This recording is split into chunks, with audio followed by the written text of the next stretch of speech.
All right, we'll probably have a few more people trickle in here as meetings are ending and this one is starting, so we'll just get started. That being said, thank you all for joining. Good evening, good morning, good afternoon, wherever you are from, for joining our In a Complex Data Stack, Simplicity Matters webcast. My name is Chad Bauer. I will be your moderator for today. Please feel free to use the Q&A below to ask questions throughout the webinar. We will be engaging those questions as they come up. If we do not get to them all, we will get to them through follow-up emails. We're also going to try to keep this to 30 minutes as well, since we are all tired of Zooms and webcasts and webinars. So we're going to do our best to keep it to 30 minutes and have a fun, engaging conversation with Sarah and Corey here. That being said, we will also send out the slides and the on-demand version to everybody here as well. That all being said, I'd like to introduce our panelists. We have Sarah King, a VP of Product, and Corey Brune, Director of Solution Engineering. Sarah, Corey, please introduce yourselves and, tell us a little fun fact about yourselves as well. Something, let's say, what's your greatest fear, biggest fear? Sarah, kick it off, please. Okay, I have a lot of biggest fears. But as Chad mentioned, I lead product at Molecula. I've had the honor of working with this team since our previous company, Umble, where we invented our core technology. I've spent most of my career on the sales and go-to-market side of the house, and primarily in ad tech and martech products, commercializing data. So in my past lives, both myself and my customers have been burned pretty significantly by some of the issues that we'll talk about today. And in terms of my biggest fear, it's between two. I have a fear of like tripping, or like as I'm biking, like flipping over my bike and knocking out my front teeth. And then also like when I'm shopping, the hangers that stick out to like hold jewelry on, it's gonna like catch my eye. That's so irrational. Very, very specific. I will now be having the same. Very interesting. Corey, I would love to hear your greatest fears, but first, please, let's hear your introduction. Yeah, the greatest fears could take the full 30 minutes. Corey Brune, Director of Solution Engineering at Molecula.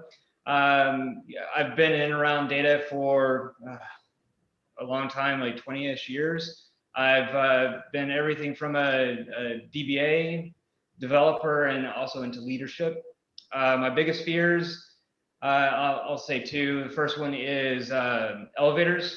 I had a job that I actually worked for 5 years. We were on the 10th floor. I walked those stairs every single day until my last day. And the other one is clowns. Back to you, Chad. That's fair. There's no argument to that one. Awesome. Well, thank you, Chad. Cool. So today's webinar, we really hope that you come away with 3 takeaways. So one, we want you to leave with an understanding of why current technologies have a tendency to break when scaling and trying to really keep up with modern data demands. But there is a solution, and we'll discuss how feature stores can help to provide a single access point for compute-ready data and machine scale analytics and AI. And we'll also talk about how feature stores can significantly reduce data footprint while maintaining real-time latencies.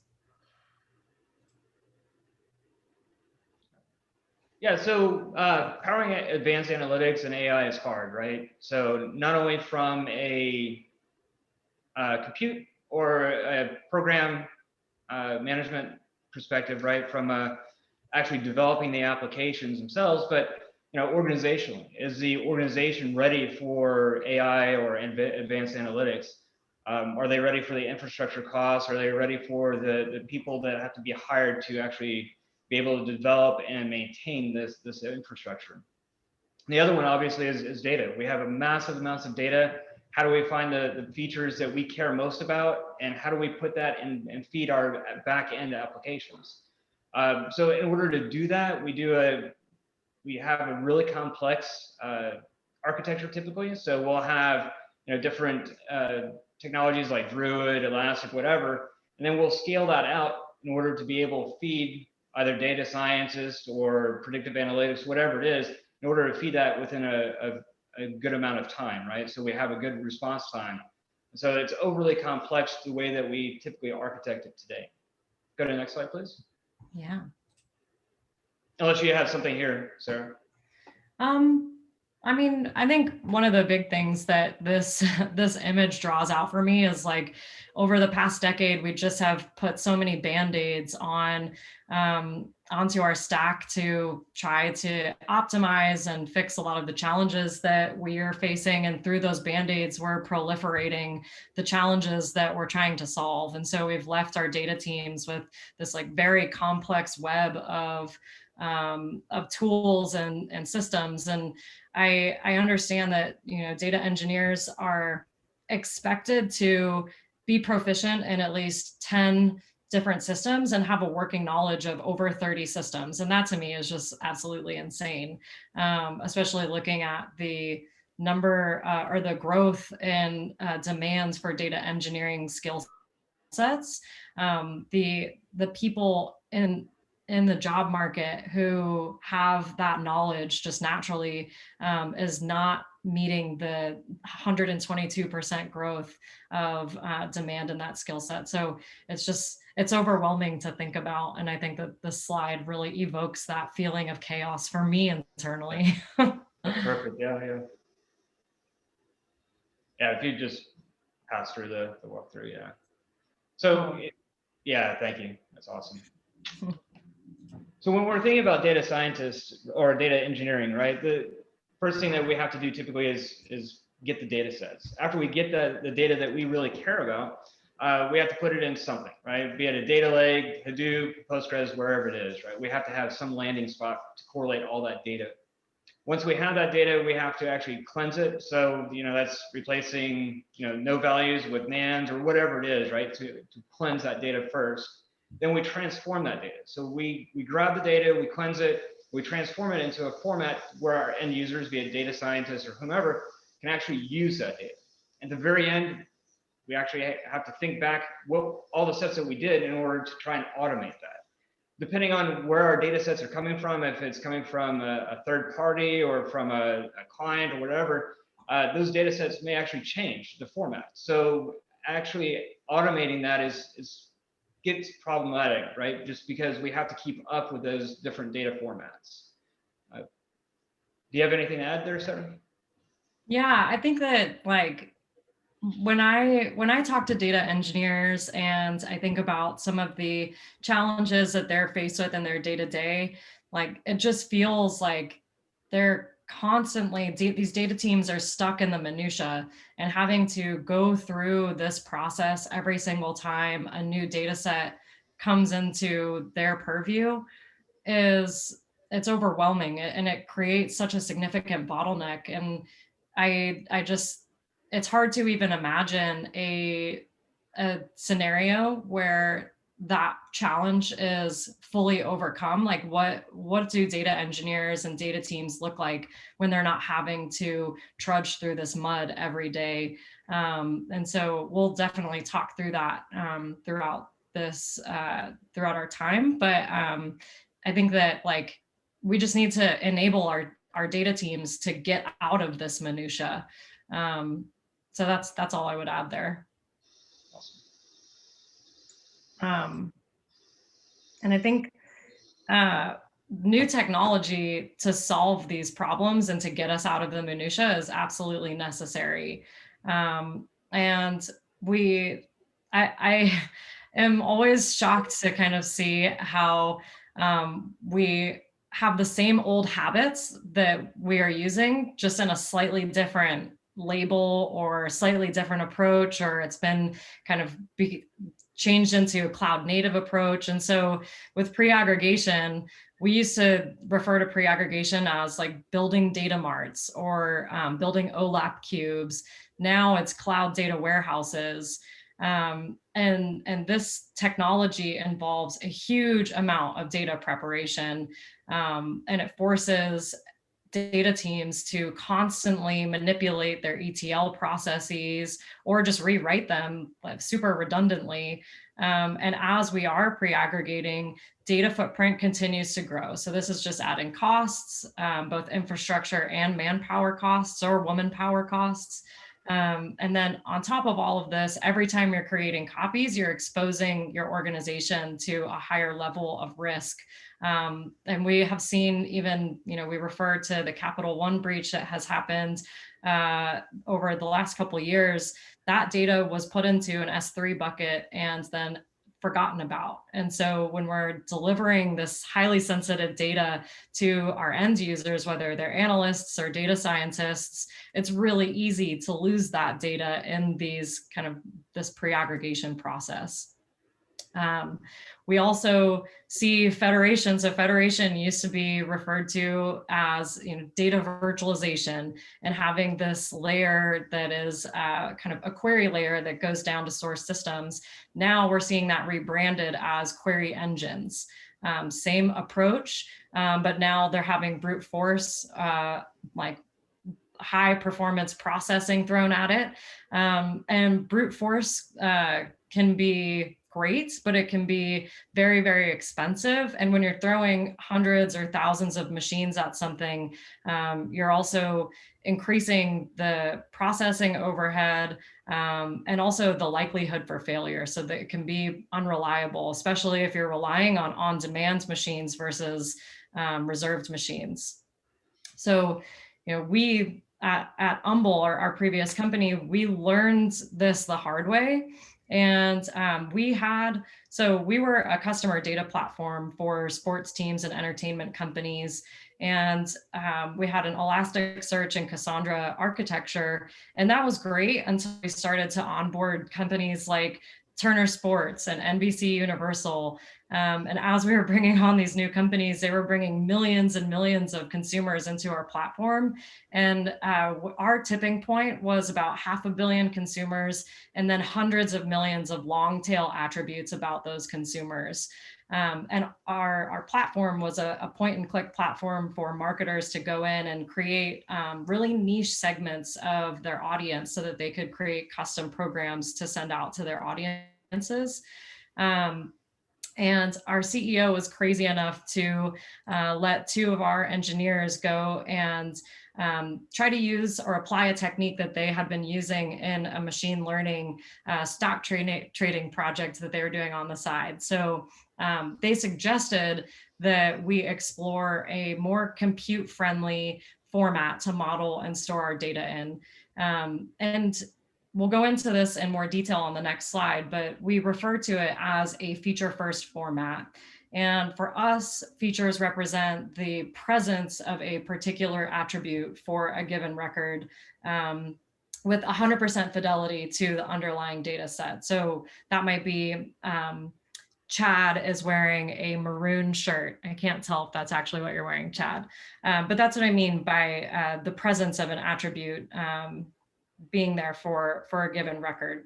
And what we found with using a feature-oriented format is that they were able to serve our analytical use cases and our machine learning use cases with high concurrency workloads in milliseconds. So we had a huge problem with our old architecture with queries taking 20 seconds or just failing and not actually completing. And so when we implemented this strategy, we saw that our queries were now executing in real time, like truly real time. And our footprint from a data standpoint was reduced by about 90%. And we see in our customer environments today between a 60 and 90% reduction in footprint. And then the nice thing about this feature-oriented format as well, and you'll see this on the next slide, is that it closely resembles feature-engineered tables. And so that greatly reduces a lot of the prep time that needs to be done for machine learning workloads.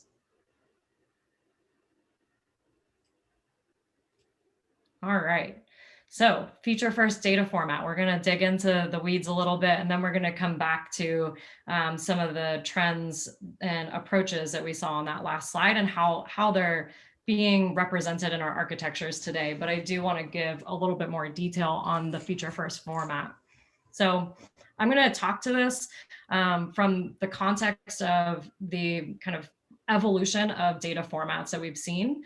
And so on the left-hand side, we are all very familiar with a relational table. And And so with relational tables, if you're looking for someone who, or all the people who have cats, this is going to scan the entire table and go row by row to find all of the users that have cats. So relational or row-based systems are storing and retrieved row by row. And they're great for accessing samples of data or transactional use cases. But we have over time, obviously, had a higher demand for analytical use cases. And so then we saw now column-based formats coming onto the scene. So things like Parquet and Arrow.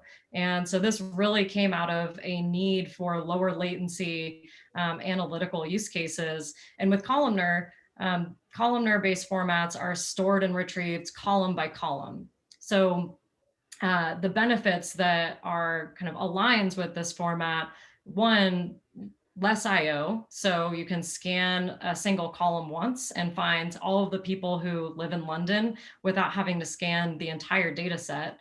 And also you get natural compression when you store all of the data in a column together because you're storing like data with like data. So with a feature first format, we're taking this like evolution from relational to columnar, and we're actually taking now it's a step function improvement from columnar. So we're breaking out our format value by value. So where columnar was row by row, we're going value by value. So each value is broken out and stored together in memory. And what that results in is a bitmap for each value representing which records have that value. So what that allows us to do is it allows us to go directly to the place in memory where that value is present, as opposed to having to scan an entire column or an entire table. We go directly to that value.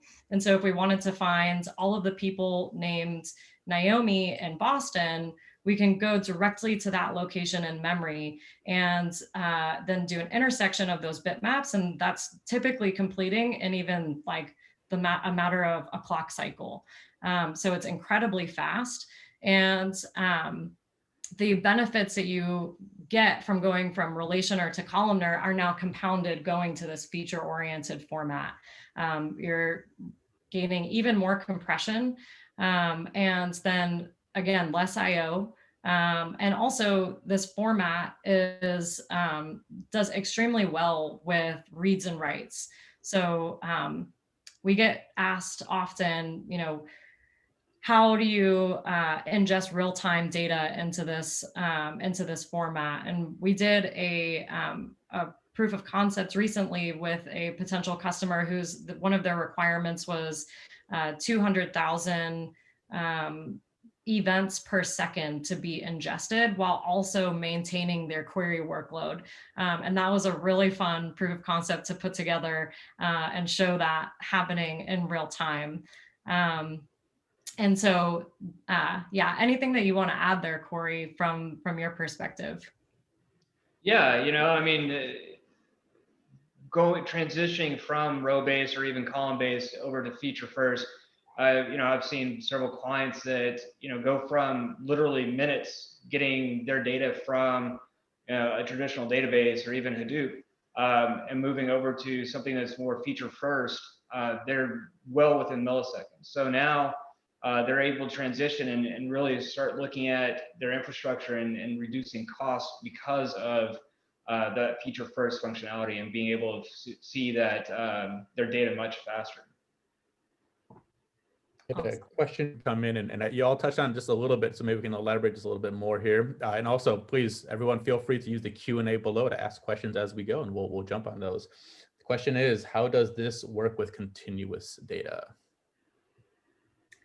Yeah, so when I hear continuous data, I think of two different things. One being the real-time aspect, so continuous events coming in from something like a Kafka topic, which is the technology that we used for the proof of concept on the use case that I just described. But also with continuous data, I think of like continuously, what's the word? Integers basically that are continuously increasing. And so what I want to drive home, I guess, with this, like, stumbling through this answer, is that our format, it can really elegantly handle any data type that might be required or be present in your data set. So we get asked a lot about strings, integers, decimals, also like the shape of data. So like high cardinality data sets, sparse data sets. And so those are great kind of attributes to have for Molecula and for our feature first format. One thing that I want to call out is that we don't support today free text search or images. We can absolutely ingest, if you have, let's say, models running on documents or on images and labeling those documents, then we can store labels in this format really, really well. But yeah, anything you want to add there, Corey? No, that was a fantastic answer. Yeah, I have nothing to add on that one. Cool. One more question came in, and we may have to circle back to this one to stick with our promise of getting to this presentation by 30 minutes. But the question is, how is time managed in the feature first format? Changes to the entity attributes over time? Yeah, that's a great question. We handle time in a couple different ways, and it depends on the use case. So a really interesting application of time in like this image that we're looking at right now is something that we call time quantums.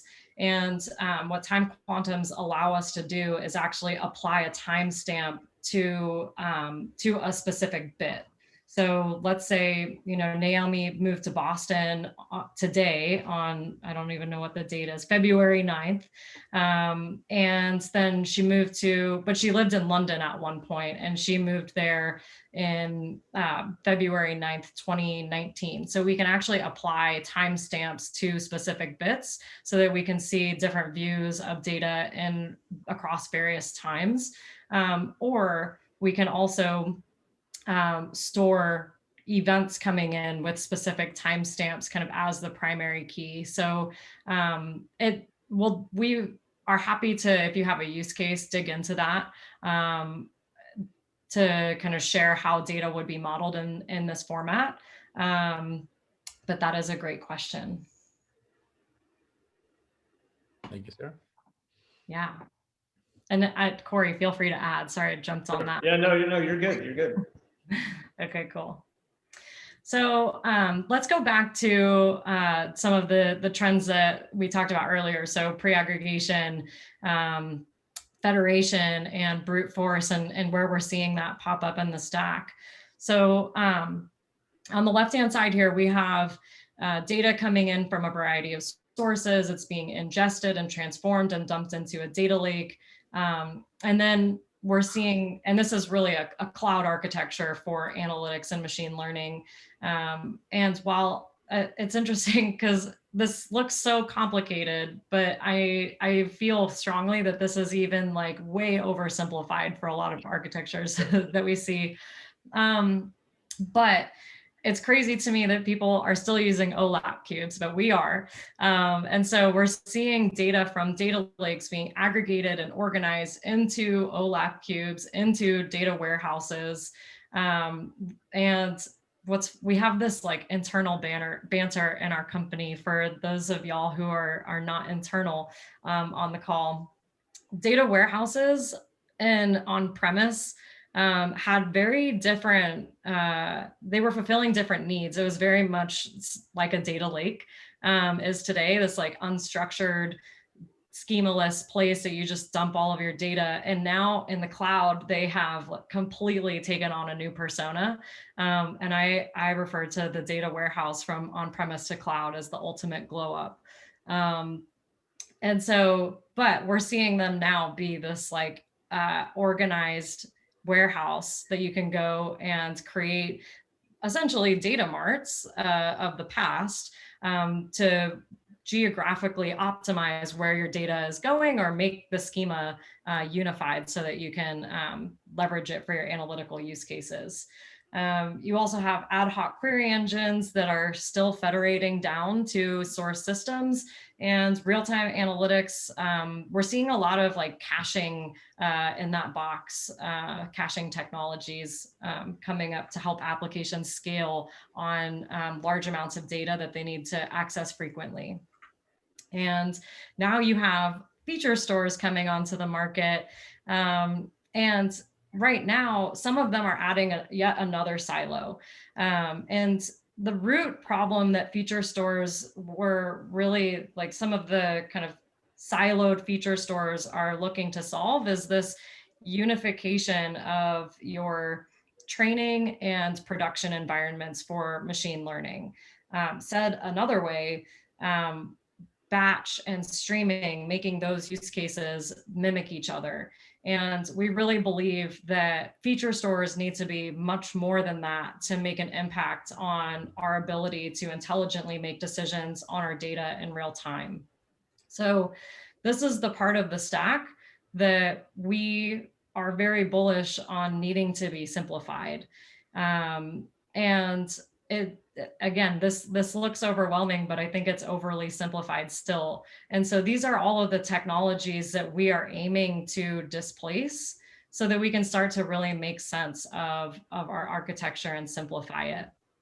So with Molecula's feature store and our feature first format, we want to eliminate these traditional approaches to data access and ensure that analytical use cases and machine learning use cases can be run out of the same feature store, breaking down those silos.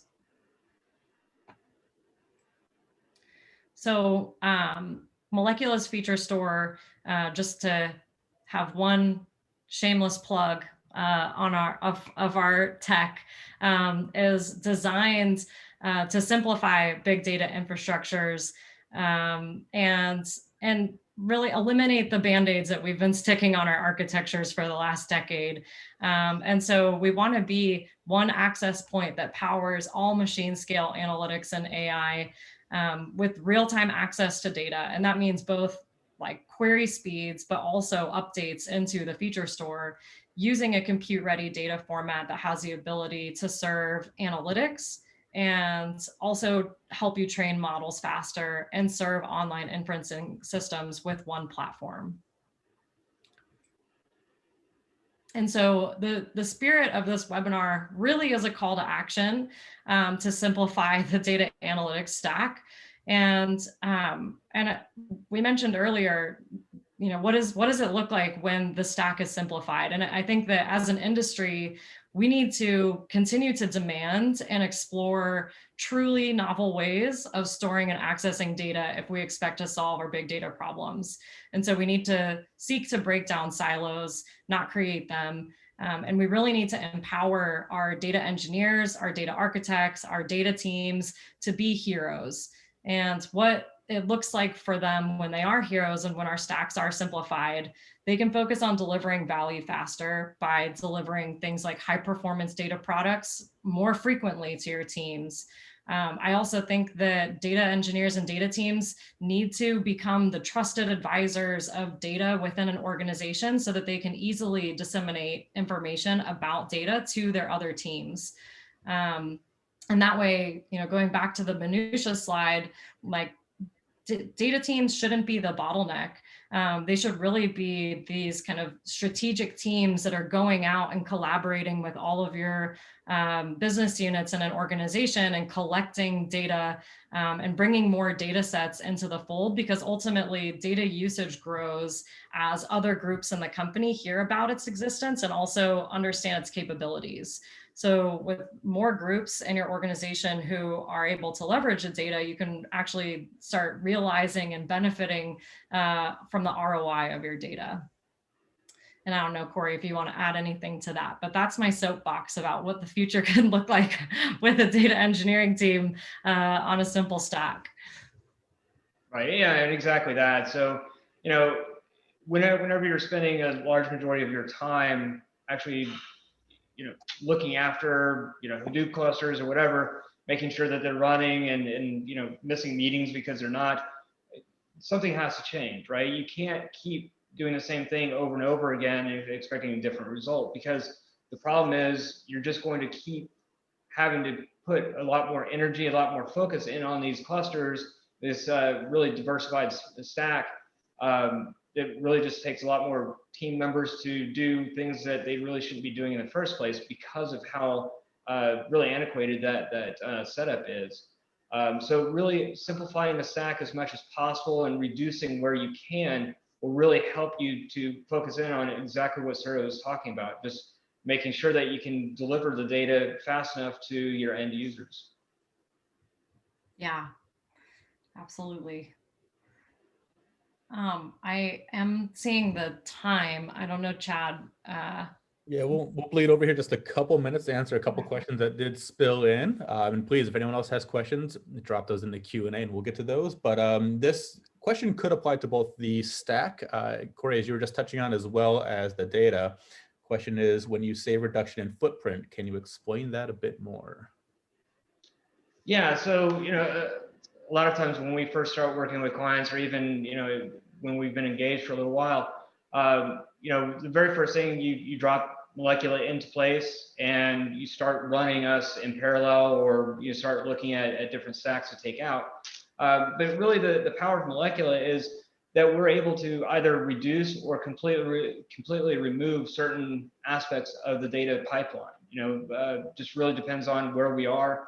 You know, focusing in on things like, you know, data warehousing, data lakes, especially duplicate copies of data lakes, things like that we can drastically reduce or actually completely eliminate. And again, looking at that really helps data engineers and everybody else, data teams in general, be able to focus more on getting data delivered faster to their end users.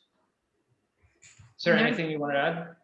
Yeah, well, there's another question that came in about, you know, how does this affect sizing of instances, this data format? And so just in the same vein, I wanted to kind of add color to that question.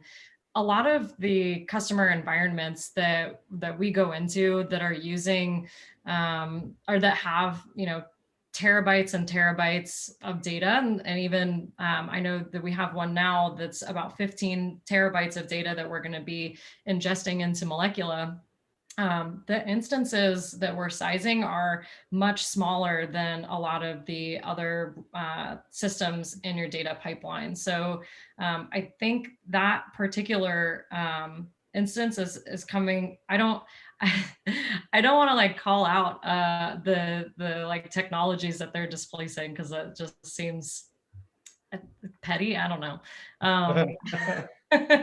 But they have a really large analytical cluster of about 60 nodes, and the implementation that they're doing with Molecula is going to be on 5 nodes. Because we're in memory, they're bigger nodes, but it's a lot easier to operate and maintain. And so I just want to kind of call that out, because that's a game changer for a lot of operations teams that we talk to. Perfect. Cool. So we are 4 minutes over my promise. Let's keep this in the 30-minute deadline. That being said, we're going to go ahead and conclude here. Sarah, Corey, thank you so much for your time today. Thank you all for attending. We will be sending out the on-demand recording of this, as well as the slides, and then a few other supporting pieces of content. Please feel free to reach out to us if you have any other questions. And that being said, Corey, keep an eye out for those clowns, and Sarah, watch out for those jewelry hangers. So thank you both. Appreciate it. Thank you all for joining.